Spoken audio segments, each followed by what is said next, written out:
Hello everyone, welcome to Mobile Techland.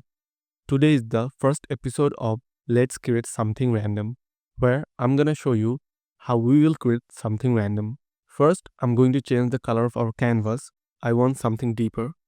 Today I'm going to create a basic poster, but to do that, I'm going to take things from different places and put them together to make something cohesive. So I'm using Pinterest and I wrote hands and I'm going to pick a hand that I like. Then I'll write fire.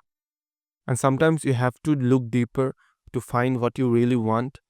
And I really want something like a logo, so I'll basically write fire logo.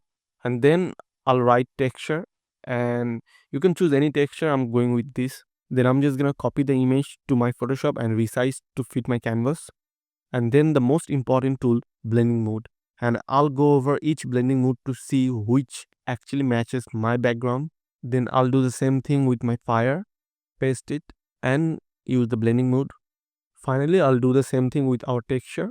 Then I'll flatten the image and use a bit of distortion to make it a bit wiggly. And then I'll end with a text. And here I'm basically struggling where to put the text. But it doesn't really matter because it is a creative process and you have to be free to create new things. And I want to say that I'm not showing you to steal other people's work. Also, creating something original is always going to be beautiful, but you can use other people's work in a way to make your own thing. So thank you very much for watching. I hope you enjoyed it.